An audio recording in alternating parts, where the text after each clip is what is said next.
For the purposes of this video, I want to talk about the difference between mentoring, coaching, consulting, and training. I think for my next one, I should also add counseling actually. But for now, I'll just focus on these 4 different interventions and what differentiates the other from the other. However, you can still apply more than one intervention and maybe call it a hybrid solution or a hybrid intervention, and then I'll make an example as I proceed how you can apply a hybrid intervention. Okay, so mentorship, so actually what differentiates them is the timeline, the focus area, and the area of application, and the relationship between the participants and the tools that you use for each intervention. Okay, so let us start with mentoring. So let me just pull it closer so I can see properly.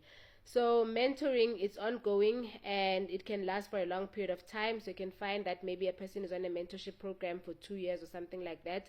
And then coaching is generally for a set duration. So coaching can be for 6 to 9 to 12 months. And consulting is ad hoc as and when required. However, consulting can still be where a consultant and the business, they agree on a retainer in exchange of a certain hours that the consultant will give to the business, or a certain amount of work that the consultant will produce every month for the business. And then training is once off, like say maybe take 10 employees to attend an emotional intelligence course.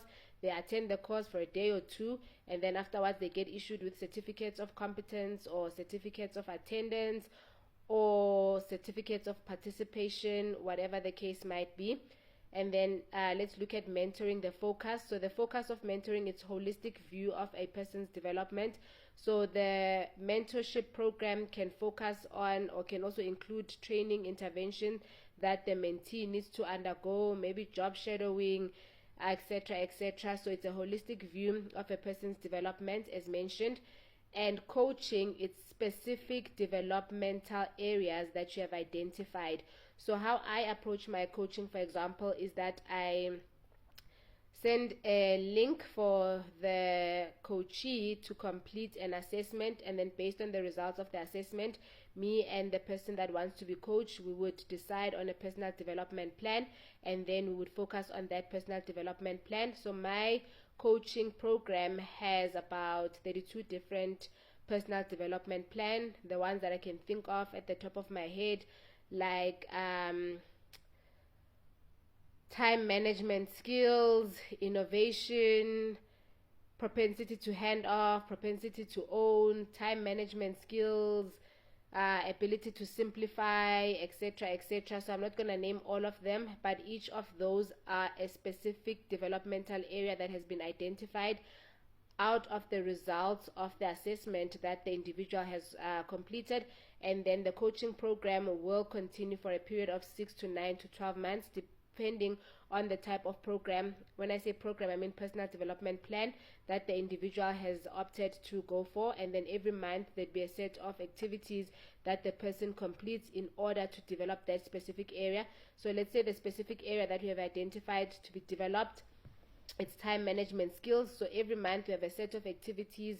We have meetings where we discuss the completion, the milestones of those activities, helping the individual to become better at time management or whatever developmental area has been identified. And consulting, it's a specific project. So let's say business can call a consultant saying, consultant, please help us implement a performance management system. And as the consultant implements that performance management system, maybe the consultant can decide to approach it with a hybrid model, where the consultant, out of the performance management system that they've developed, maybe they make it an employee engagement plan as well. And then part of the employee engagement would be maybe incorporating things such as training, things such as coaching, things such as mentorship. So let's say the consultant is also skilled and certified as a coach. Then maybe people that are poor performing, maybe they struggle with time management skills, they can do an assessment to confirm that indeed does the individual struggle with time management skills. If it gets confirmed in the assessment, then implement a coaching program. So you see, in that way the consultant would have done a hybrid model that involves consulting and coaching. Another way, maybe through consulting, maybe implementing performance management and doing performance evaluations for the business. It can come across that maybe one of the individual needs training on customer service, and you found that the consulting company also offers courses on communication, and then they would just apply that hybrid model, or they can just focus on one model, whichever it is. And the area of application, mentorship, it's the mentee's professional development. And then coaching, it's to develop certain characteristics. So I'm making an example with time management. So time management can be applied at work, at home, in the gym, at church, wherever. So it's a certain characteristics that needs to be developed that the individual might not necessarily have or be strong at it, okay? And then consulting, it's about organizational development. So it focuses on the business. So let's say maybe okay, let's continue with the example that I made of performance management. So performance management, when the consultant consults and implements a performance management system, it's for the purposes of developing the organization, meaning the business. And then training, training is subject specific. Yes, training is subject specific. The letters are very tiny.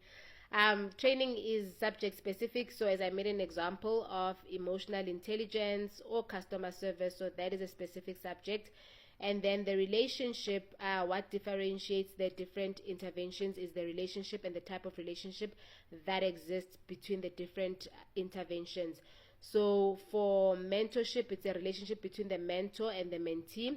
And then the coaching, between the coach and the person being coached. And then the consulting is between the consultant and the business, even though the consultant might deal with the employees. For example, I'm making an example of HR consulting, which is a space that I'm familiar with and that I operate in.